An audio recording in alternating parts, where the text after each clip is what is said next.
Little storyteller. Lily loved the sunny beach. The warm sand tickled her toes. She often saw little crabs scuttling sideways. One day, Lily had a great idea. "I will build a little house for watching the crabs," she said to her fluffy bunny, Snowdrop, who always hopped along beside her.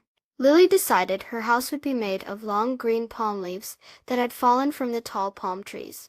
Lily gathered many long green palm fronds. They were light but strong. She started to weave them together, like making a big leafy mat. Snowdrop watched with curious round eyes, twitching his pink nose. The sun shone brightly on Lily's smiling face as she worked.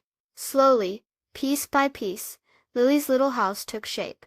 She made walls, and even a small roof from the woven palm fronds, which are also called Atap.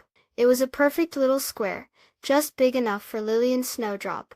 The woven leaves let in cool breezes and dappled sunlight. Inside their little palm frond house, Lily and Snowdrop sat comfortably. They peeked out at the sandy beach. Soon they saw tiny crabs, with their hard shells and funny sideways walk. Some were big, and some were small. They scurried here and there, digging little holes in the wet sand. Lily giggled as she watched a small red crab try to carry a tiny seashell. Snowdrop wiggled his nose, his eyes fixed on the little creatures. The palm frond house was the perfect shady spot to watch the busy beach life. Lily learned that many people in warm countries use palm fronds to build roofs and walls for their homes because they are strong and keep the sun and rain out.